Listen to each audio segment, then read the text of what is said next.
하나님의 말씀, 오늘 우리에게 주시는 주님의 말씀은 구약성경 시편 91편 9절로 16절 말씀입니다. 시편 91편 9절로 16절까지 말씀입니다. 이 계시의 말씀을 봉독할 때 다 함께 살아계신 하나님의 음성을 들으실 수 있기를 바랍니다. 내가 말하기를 여호와는 나의 피난처시라 하고 지존자를 너의 거처로 삼았으므로 화가 내게 미치지 못하며 재앙이 내 장막에 가까이 오지 못하리니 그가 너를 위하여 그의 천사들을 명령하사 내 모든 길에서 너를 지키게 하심이라. 그들이 그들의 손으로 너를 붙들어 발이 돌에 부딪히지 아니하게 하리로다. 내가 사자와 독사를 밟으며 젊은 사자와 뱀을 발로 누르리로다. 하나님이 이르시되 그가 나를 사랑한즉 내가 그를 건지리라. 그가 내 이름을 한즉 내가 그를 높이리라. 그가 내게 간구하리니 내가 그에게 응답하리라. 그들이 환난당할 때에 내가 그와 함께하여 그를 건지고 영화롭게 하리라. 내가 그를 장수하게 함으로 그를 만족하게 하며 나의 구원을 그에게 보이리라 하시도다. 아멘. 이 세상에서 환난을 당해보지 않은 사람이 있을까요? 어려움을 경험하지 않고 평생 동안 편안하게 살아가는 그런 사람이 있겠습니까? 힘든 시간을 통과하지 않은 사람, 고난을 겪어보지 않은 사람이 과연 있겠습니까? 우리 모두에게는 이미 고난으로부터 온 상처들이 여기저기 남아 있습니다. 지금도 그 고난의 길을 걸어가면서 눈물을 흘리고 있는 사람들도 있을 것입니다. 한 가지 어려운 일을 극복해내면 그 다음에 또 다른 어려운 일이 오게 되고 또 그것을 넘으면 또 다른 어려운 일들이 닥치게 됩니다. 그래서 우리 인생을 과거의 선진들은 고해라고 그렇게 이야기했는지도 모르겠습니다. 어떻게 하면 이 불안한 세상에서 우리는 행복할 수 있을까? 어떻게 하면 우리는 이와 같은 두려운 현상 속에서 두려움 없이 살 수 있을까? 어떻게 하면 힘든 세상에서 염려를 내려놓고 살 수 있을까? 많은 사람들이 그 길을 찾습니다. 이 자리에 앉아있는 우리 모두도 실은 그 길을 찾아가고 있습니다. 오늘 말씀인 시편 91편은 이러한 우리의 간절한 질문에 이렇게 답을 합니다. 지존자의 은밀한 곳에 거주하며 전능자의 그늘 아래에 사는 자여, 나는 여호와를 향하여 말하기를 그는 나의 피난처요 나의 요새요 내가 의뢰하는 하나님이라 하리니. 하나님 안에 숨을 곳이 있다. 그 그늘 아래 피할 곳이 있다 라고 성경은 우리에게 말씀합니다. 한마디로 말하면 하나님 안에 있는 사람은 환난 속에서 안전하다라고 하는 그런 선언입니다. 지존자의 은밀한 곳에 거하는 자, 전능자의 그늘 아래에 사는 자, 그들에게 하나님은 피난처가 되어주시고 요새가 되어주신다라고 하는 선언입니다. 이 말씀은 지존자의 은밀한 곳에 거하는 자, 전능자의 그늘 아래에 있는 자에게 환난이 없을 것이다 라는 말씀은 아닙니다. 그런 사람들에게 환난이, 고난이 일어나지 않는다라는 뜻은 아니죠. 우리는 이미 하나님께 대하여 충성되게 살아오던 많은 사람들이 환난을 겪는 것을 여러 번 보아왔습니다. 하나님의 인도하심을 따라 살아가는 그런 많은 사람들도 고난과 환난을 경험하는 것을 봅니다. 우리는 우리의 삶 속에서 불행이나 어려움, 환난이 어느 누구도 비껴가지 않는다는 사실을 늘 경험하며 살아가고 있습니다. 시편의 기도 중에도 수많은 사람들의 기도가 있습니다. 욥과 같이 바르게 살았고 하나님을 의지하며 살았던 수많은 사람들이 절절히 하나님께 고난 속에서 기도했던 기도의 흔적들이 남아 있습니다. 시편 88편에도 기도자는 이렇게 호소합니다. 주께서 나를 깊은 웅덩이와 어둡고 음침한 곳에 두셨사오며 주의 노가 나를 심히 누르고 주의 모든 파도가 나를 괴롭게 하셨나이다. 그는 이어서 이렇게 고백합니다. 여호와여, 오직 내가 주께 부르짖어 싸우니 아침에 나의 기도가 주의 앞에 이르리이다. 여호와여, 어찌하여 나의 영혼을 버리시며 어찌하여 주의 얼굴을 내게서 숨기시나이까. 고난 속에서 울부짖고 있었던 수많은 사람들, 하나님의 사람들의 절규가 성경 안에도 곳곳에 배어 있습니다. 우리가 늘 확인하는 바이지만 하나님을 잘 섬긴다고, 믿음이 좋다고 우리에게 환난이 비껴가지는 않습니다. 우리에게 다가오고 있는 환난과 고난은 인간이게 겪어야 하는 인간의 숙명과도 같습니다.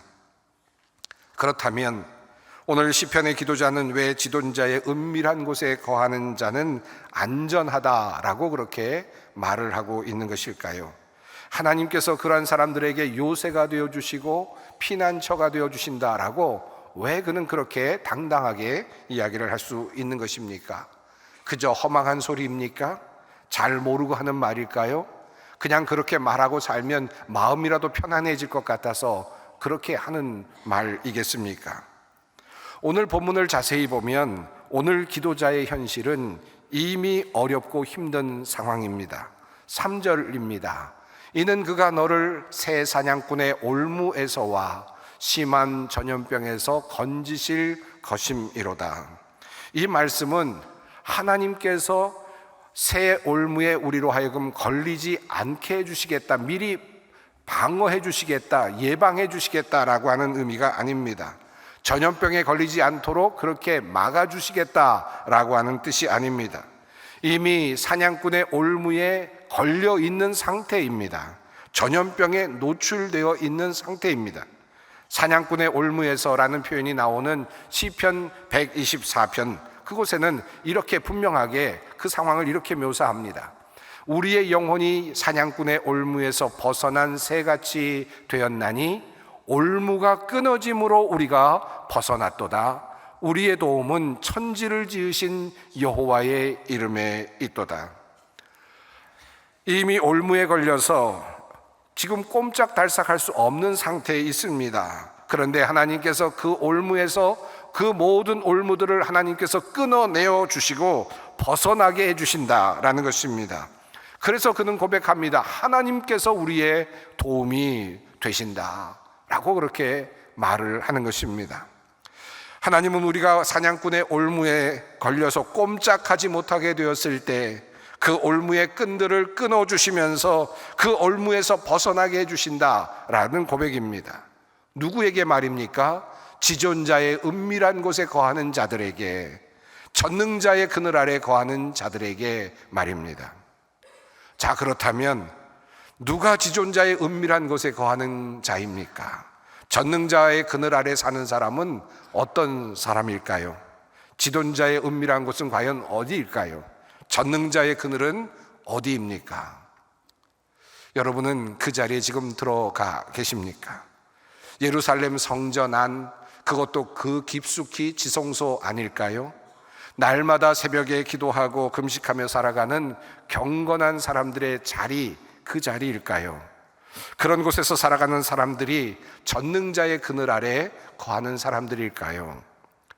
우리는 본능적이지만 이 말씀의 뜻이 무엇인지 살짝 감을 잡을 수는 있을 것 같습니다. 아마 이런 말씀이 아닐까 생각하지 않습니까?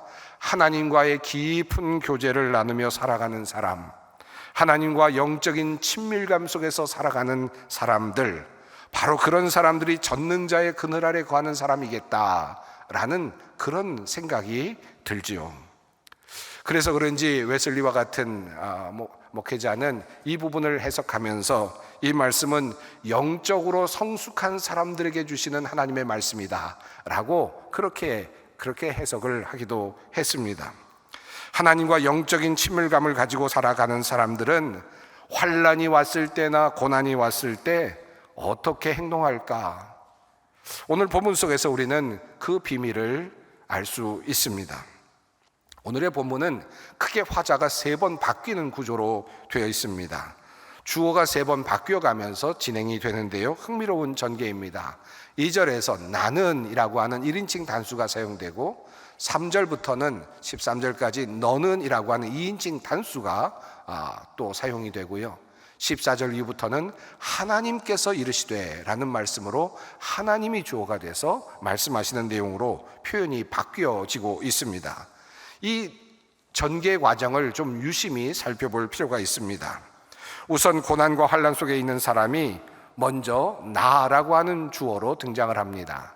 나는 여호와를 향하여 말하기를 그는 나의 피난처요 나의 요새요 내가 의뢰하는 하나님이라 하리니. 자, 누가 누구에게 지금 말을 하는 겁니까? 내가 말하는 겁니다. 누구에게 말하는 겁니까? 여호와를 향하여 말한다 라고 되어 있습니다. 자, 여기서 나는 고난을 당하고 있는 나입니다. 올무에 걸려들어 있는 나입니다. 올무에 걸려서 꼼짝달싹하지 못하는 나, 움직이면 움직일수록 더 조여오는 그런 상황을 경험하고 있는 나입니다. 전염병에 걸려들어서 언제 죽을지 모르는 나입니다. 재앙을 당하고 있는 나입니다. 자, 그는 바로 그 나는 고난 속에서 먼저 하나님을 향하여 입을 엽니다. 고난 속에서 환난 속에서 나는 이렇게 하나님께 기도합니다. 하나님은 나의 피난처이십니다. 하나님은 나의 요새이십니다. 하나님은 내가 의뢰하는 진정한 하나님이십니다. 나는 그렇게 믿습니다. 하나님, 나는 이렇게 고백합니다. 그러하오니 하나님, 나의 피난처가 제발 되어 주십시오. 나의 요새가 제발 되어 주십시오. 바로 이렇게 기도를 하는 겁니다. 이것이 바로 지존자의 은밀한 곳에 거하는 자의 모습입니다. 그런 사람들이 할 수 있는 고백이고 그런 사람들이 할 수 있는 기도입니다.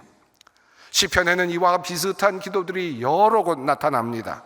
하나님은 우리의 피난처시요 힘이시니 환난 중에 만날 큰 도움이시라. 시편 61편은 또 말합니다. 주는 나의 피난처요 원수를 피하는 견고한 망대이심이니이다. 환난이 왔을 때 하나님 앞으로 나아가는 사람, 그 사람이 지존자의 그늘 아래 거하는 사람입니다. 고난 속에서 기도자는 하나님을 향하여 말합니다. 그리고 기도합니다. 하나님은 나의 피난처이십니다. 하나님은 나의 도움의 길이십니다. 도우실 바위이십니다. 하나님은 나의 견고한 망대가 되십니다. 하나님은 나의 도움이십니다. 고백하는 것입니다. 하나님께 환난 속에 부르짖는 것입니다. 그리고 표현이 바뀝니다. 그가 너를 이라는 말로 바뀌죠. 이제는 기도자가 스스로 자기 자신에게 말하는 겁니다. 자기 자신에게 암시를 하는 겁니다. 자기 자신의 영혼에게 속삭이는 것입니다. 곤란함 속에서 환난 속에서 스스로에게 다짐하는 것입니다. 어떻게 다짐합니까? 그가 너를 새 사냥꾼의 올무에서와 심한 전염병에서 건지실 것임이로다. 환난을 당할 때 우리는 하나님께 희망을 둡니다. 하나님이 해주실 것이다. 하나님이 건져주실 것이다. 이 말을 스스로에게 또 하는 것입니다. 이것이 바로 믿음입니다. 하나님께서 하실 것이다 라고 하는 믿음입니다. 스스로의 영혼에게 말하는 것입니다. 그는 이렇게 스스로에게 이렇게 이야기를 계속 이어가며 합니다. 그러므로 너는 밤에 찾아드는 공포를 두려워하지 않고 낮에 날아드는 화살을 무서워하지 않을 것이다. 흑암을 틈타서 퍼지는 연병과 백주에 덮치는 재앙도 두려워하지 말아라. 내 왼쪽에서 1000명이 넘어지고 내 오른쪽에서 10,000명이 쓰러져도 내게는 재앙이 가까이 오지 못할 것이다. 또 이렇게 말합니다. 내게는 어떤 불행도 찾아오지 않을 것이다. 내 장막에는 어떤 재앙도 가까이 하지 못할 것이다. 그가 천사들에게 명하셔서 내가 가는 길마다 너를 지키게 하실 것이니 너의 발이 돌부리에 부딪히지 않게 천사들이 그의 손으로 너를 붙들어 줄 것이다. 누가 누구에게 하는 말입니까? 내가 나 자신의 영혼에 대하여 말을 하는 것입니다. 고난당하고 있는 내 자신이 나의 영혼에 대하여 속삭이는 말입니다. 흔들리지 말자. 하나님이 나를 도우실 것이다. 고백하는 것입니다. 믿음을 갖는 겁니다. 하나님께서 이 환난에서 나를 건져주실 것이다. 나에게는 어떠한 재앙도 다가오지 못할 것이다. 하나님께서 천사를 보내셔서 나를 지켜주실 것이다. 지금 몹쓸 병에 걸려 있습니다마는 그러나 나는 믿는다. 이것은 하나님의 본심이 아니시다. 하나님께서 나를 이 몹쓸 병에서 건져 주실 것이다. 이 올무를 반드시 끊어 주실 것이다. 스스로 다짐하는 것입니다. 내가 지금 사람들로부터 모함을 당하고 온갖 거짓과 술수로 어려움을 당하고 있지만 나는 믿는다. 내게 온 재앙이 더 이상 내게 가까이 오지 못할 것이다. 하나님께서 천사들을 명하셔서 나의 발이 돌뿌리에 부딪히지 않도록 만들어 주실 것이다. 나에게는 하나님이 계신다. 이 믿음입니다. 이 믿음으로 나의 영혼에게 말하는 것입니다. 바로 이러한 사람이 지존자의 그늘 아래 거하는 사람이라는 것입니다. 하나님께 대하여 자신의 고백을 드리고 하나님은 나의 피난처이십니다 라고 고백을 하고 나 자신에 대하여서는 하나님께서 나를 지켜주실 것이라고 다짐하고 또 다짐하는, 그리고 그 믿음을 다시 굳게 하는 사람, 바로 그런 사람이 지존자의 그늘 아래 거하는 사람입니다. 자, 이러한 믿음을 가지고 하나님께 구하고 자신에게 용기를 주는 사람에게 하나님께서 이제 말씀하십니다. 주어가 하나님으로 바뀌죠. 하나님께서 말씀하신다. 그가 나를 간절히 사랑하니 내가 그를 건져주겠다. 그가 나의 이름을 알고 있으니 내가 그를 높여주겠다. 그가 나를 부를 때 내가 응답하고 그가 고난을 받을 때 내가 그와 함께 있겠다. 내가 그를 건져주고 그를 영화롭게 하겠다. 내가 그를 만족할 만큼 오래 살도록 하고 내 구원을 그에게 보여주겠다. 이 하나님의 말씀 속에 또 다시 지존자의 은밀한 것에 거하는 사람들의 태도 세 가지가 잘 드러납니다. 그가 나를 간절히 사랑하니, 그가 나의 이름을 알고 있으니, 그가 나를 부를 때에. 바로 이 세 가지의 모습이 지존자의 그늘 아래 살고 있는 사람의 모습입니다. 하나님을 간절히 사랑하며, 그리고 하나님이 누구이신지를 알고 그분을 기대하고, 그러면서 어려움이 있을 때 하나님께 나아가 부르짖고 기도할 수 있는 사람이 지존자의 그늘 아래 거하는 사람이라는 뜻입니다. 자, 이런 사람에게 하나님께서는 어떻게 하시겠다고 말씀하실까요? 어떻게 피난처가 되시는지 7가지 내용이 오늘 본문 속에 잘 드러납니다. 내가 그를 건져주겠다라고 말씀하시죠. 내가 그를 높여주겠다라고 약속하십니다. 그가 나를 부를 때 내가 그에게 응답해 주겠다라고 약속하십니다. 그가 고난을 받을 때 내가 그와 함께 있어 주겠다라고 말씀하십니다. 그리고 마침내 그를 영화롭게 하시겠다고 하십니다. 만족할 만큼 오래 살게 하겠다고 말씀하십니다. 마침내 내 구원을 너에게 보여주겠다라고 말씀을 하십니다. 하나님께서 우리의 피난처가 되어주실 때 어떤 모습으로 우리의 피난처가 되어주시는가, 어떤 모습으로 우리에게 피할 그늘이 되어주시는가를 말씀하시는 7가지 차원입니다. 어려움 속에 있을 때, 하나님께 부르짖을 때 하나님께서 그 어려움 속에서 우리를 건져주실 것입니다. 피난처가 되게 해주실 것입니다. 우리가 높이 올라가야 될 때, 우리가 무엇인가를 해야 될 때 하나님께서는 우리를 지극히 높은 곳으로 올려주실 것입니다. 이것이 하나님의 그늘 아래 거하는 모습입니다. 그가 나를 부를 때에 내가 응답하겠고, 고난받을 때 나는 그와 함께 있겠고, 그를 마침내 하나님의 나라에서 영화롭게 할 것이며, 그리고 이 세상에 사는 동안 그가 만족하게 살 만큼 하나님께서 보살펴 줄 것이며, 마침내 그의 영혼을 구원하여 줄 것이다 라고 하는 하나님의 약속입니다. 피난처이신 하나님, 그분이 우리를 위하여 해 주시겠다고 약속하신 약속의 내용들입니다. 누구에게 말입니까? 하나님을 사랑하는 사람들에게, 그분이 누구인지를 알고 있는 사람들에게, 그리고 그분에게 부르짖고 아뢰는 사람들에게 하나님께서는 이와 같은 축복을 내려주시겠다고 분명히 약속하십니다. 하나님은 그러나 우리에게 결코 고난을 면제해 주시겠다고 약속하지는 않습니다. 고난 속에서, 환난 속에서 믿음을 가지고 주님께 구하는 자들에게 응답해 주시겠다라고 말씀하셨죠. 건져주시고 높여주시고 고난 중에 함께 하시겠다고 약속하셨습니다. 이 약속을 나의 것으로 받아들이는 것이 중요합니다. 하지만 이 엄청난 약속은 때로 우리를 흔드는 사탄의 유혹으로 다가올 때도 있습니다. 우리는 종종 이 약속을 철저히 믿고 따르다가 때로는 혼란스러움을 경험할 때가 있습니다. 예수님께서 공생애를 시작하시기 전 광야에서 시험을 받으실 때 마귀는 바로 오늘 이 말씀 시편 91편의 이 말씀을 가지고 예수님께 찾아왔습니다. 그리고 이렇게 말하죠. 마귀가 예수를 거룩한 성으로 데려다가 성전 꼭대기에 세우고 이르되 내가 만일 하나님의 아들이어든 뛰어내리라. 기록되었을 때 그가 너를 위하여 그의 사자들을 명하시리니 그들이 손으로 너를 받들어 발이 돌에 부딪히지 않게 하리로다 하였느니라. 시편 91편의 이 말씀 한 절을 가지고 마귀는 예수님께 찾아왔습니다. 그리고는 성전에서 뛰어내리라는 겁니다. 그러면 당연히 하나님께서 너를 안전하게 지켜주시지 않겠느냐, 너의 피난처가 되어주시지 않겠느냐, 너를 전혀 다치지 않도록 발이 돌에 부딪히지 않도록 해주실 것이 아니냐, 하나님의 말씀이니 당연히 이루어지지 않겠느냐, 이 말을 믿고 한번 뛰어내려 보라는 말씀이었습니다. 그때 주님께서 말씀하시죠. 주 너의 하나님을 시험하지 말라. 이 말씀은 시험할 말씀이 아니란 뜻입니다. 이 말씀을 좀 다른 말로 바꾸면 하나님의 신실하심에 의지하라 라는 뜻입니다.